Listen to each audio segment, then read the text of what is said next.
Hi, this is Will from Barrister And Mann, and you're watching Sharpologist. Sharpologist.com. Mantic 59 here at the Maggards meetup in Michigan, and I'm here with Will Carius from Barrister and Mann. Thanks for coming by. My pleasure. Having a little chat with us. Will, for those not familiar with you, give me a little background on you and Barrister and Mann. Okay, so I started Barrister and Mann while I was in law school. I kind of fell into wet shaving because I have very, very, very sensitive skin, and so I was looking for something to kind of mitigate that problem. And I needed money to pay the rent, basically. So, and I saw that Mike and other artisans were sort of driving the revival of wet shaving. So I said, well, if other people can do it, I can do it. And so I spent a while developing a formula. It was about 5 months, and I sent it out to some people, and they really liked it, and they suggested some changes, and I made some changes, and I was like, okay, so maybe I can sell some of this. And I developed a whole bunch of scents and went on from there. Where are you from? Where's the company? I'm from upstate New York, and that's where production is currently based, but I actually split my time 50-50 between upstate New York and Boston. Oh, really? Mm-hmm. Okay. Why is that? I went to grad school in Boston, and that was where the company was founded, and in a lot of respects, I'm looking to take parts of the business back there. Oh, really? Okay. Yeah. Mm-hmm. So Barrister and Mann is not your full-time business yet? No, it is. It is your full-time business? It is, definitely, yeah. Wow, so travel and the full-time business. Mm-hmm. Wow. Okay. I never practiced law. I was, like I said, I was in law school at the time, and I just never ended up practicing. Instead, I make soap full-time. Wow, okay. I know you kind of touched on it, but maybe you can talk a little more about what kind of inspired you or motivated you to start this kind of thing. Obviously you said you had sensitive skin, and there are lots of people with sensitive skin, but they don't all start soap companies. That's true. I studied a lot of chemistry and biology when I was in college, and I kind of grew up with, my father was a contractor, and I grew up with this kind of do-it-yourself upbringing, and he was like, anybody who can do anything, you can probably do it just as well. And he said, or if not better. And I was like, okay, well, let me see what I can do. And originally it was just more out of academic curiosity than anything that I started reading about how soap was made. And then, as I said, it got to the point very rapidly where it was like, okay, well, I think we could probably do something with this. And so I launched the company, and about 2 weeks after launch, I couldn't make soap fast enough. And so I called my parents, who were bakers when I was a kid, and we still had all the equipment.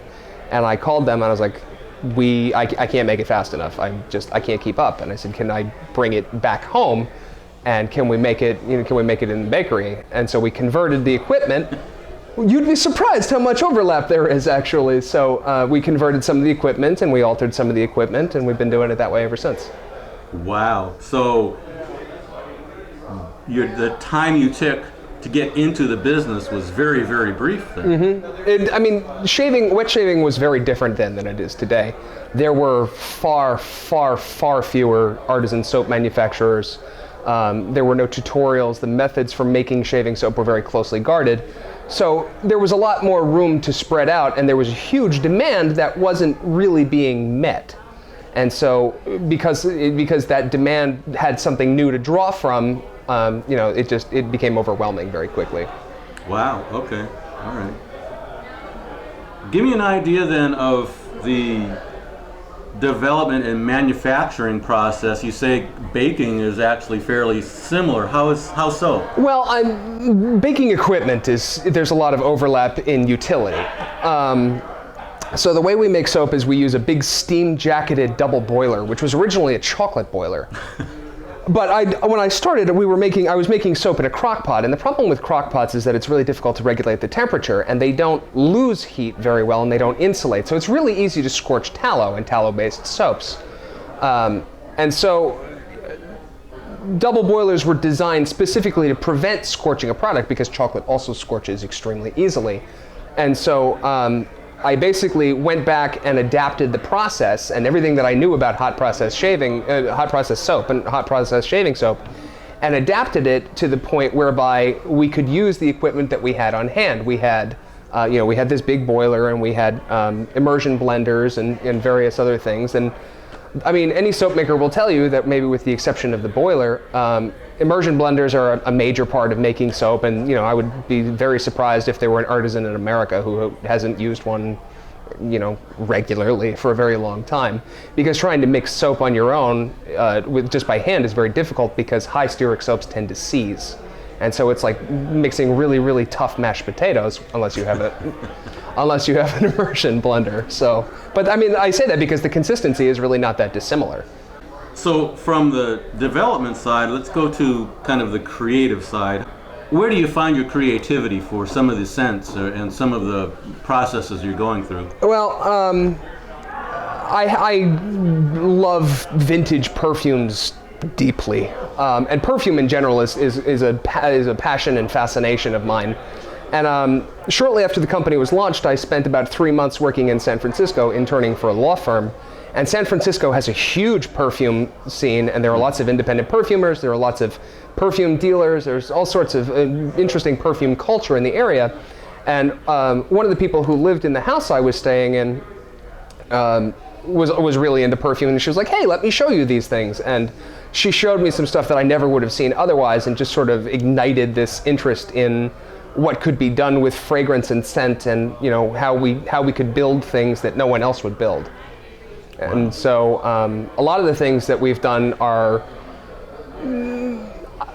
I say inspired by vintage perfumes, but I use that term very loosely, because we take the general idea and then kind of reconfigure the structure. Like La Vanille is a perfect example. We built this perfume, we built this fragrance where we blended lavender and vanilla, and then I recreated a vintage perfume base that hadn't been made for 50 years or so. And if you were to smell it next to its original source perfume, which is Pour un Homme de Caron, they smell nothing alike. They do, and people are like, well, La Vanille smells like chocolate. And it's like, that's because of the Mousse de Saxe base, which has this heavy, chocolatey, iodine sort of character to it. There is no iodine in it. It's seaweed absolute, but the original did contain iodine, and that's why I ended up doing that. But they smell completely different from each other, but they do share a common idea. And so that's partly where I've been working from. And then there are some things that I just decide to do just for the heck of it, or things that I'm asked to do. Like we did petrichor a couple of years ago, and people had asked me several times to do a petrichor soap, which is the scent of earth after rain. And that took some doing. That's a really tough smell to recreate without using the molecule necessary, which is $35 a gram. So out of all those scents and profiles, what's your most popular scent? Seville, definitely Seville. Of our regular production work, Seville is definitely far and away our most popular scent. And how would you, if someone hadn't smelled Seville already, how would you describe it? There's a funny story about that, actually. It's kind of a powdery, clean, barbershop citrus sort of fragrance, and actually smells almost exactly like Campbell's Latherizer shaving cream, which is funny because I had never smelled Campbell's when I created it, and I didn't smell Campbell's for like a year after that. And I was sitting in a barbershop one day and just opened one of the canisters, and I smelled it. I was like, oh dear, that smells like Seville. But the thing about Campbell's is that it completely loses its fragrance as soon as it lathers, whereas Seville doesn't. Yeah. And so it's, but that is, it makes people think of old world barbershops, I guess, and so it's far and away our bestseller. Interesting. Do you have a favorite? Yes, my personal favorite among our production soaps is Cheshire. And how would that be described? Earl Grey tea. Oh, really? I literally stood there at the lab bench with a dropper of bergamot in one hand and a tea bag in the other until I had it right, and it remains my favorite of the main production soaps. Okay, and so I take it that you do like seasonal soaps and things like that? We were actually the first company to institute a rotating seasonal schedule. Which has become industry practice now. And when we first did it, we did Winter Spice, which was a very simple scent. It was amaretto and orange and cinnamon, and we made it for like 4 days because we launched 2 days before the beginning of spring. And then I released Ferox after that, which was a whole bunch of herbs and grapefruit, and everybody thought that was really radical. And it was, in fact, kind of an homage to Italian eau de colognes and the citrus and herb thing that has really grown very popular in the Mediterranean region over the last 2 or 3 centuries. And that's just considered part of the culture at this point. And so we kind of pushed it that way, and then I kept trying to come up with new things that hadn't been done before, and I really wanted to do things that didn't smell like anything else that anyone had done. And so I was really always looking for another way to make something unusual. and just kind of out there. Okay. So what's next for Barrister and Mann? Next, we're working on the Barrister's Reserve aftershave project, which I've been working on for about 2 years now. The idea is to basically build an aftershave splash, an alcohol-based aftershave splash that's very soothing to the skin, and that serves as a kind of preservation project for discontinued fragrances, discontinued aftershaves specifically, things that were either inexplicably discontinued or things that were reformulated into, unrecognizability.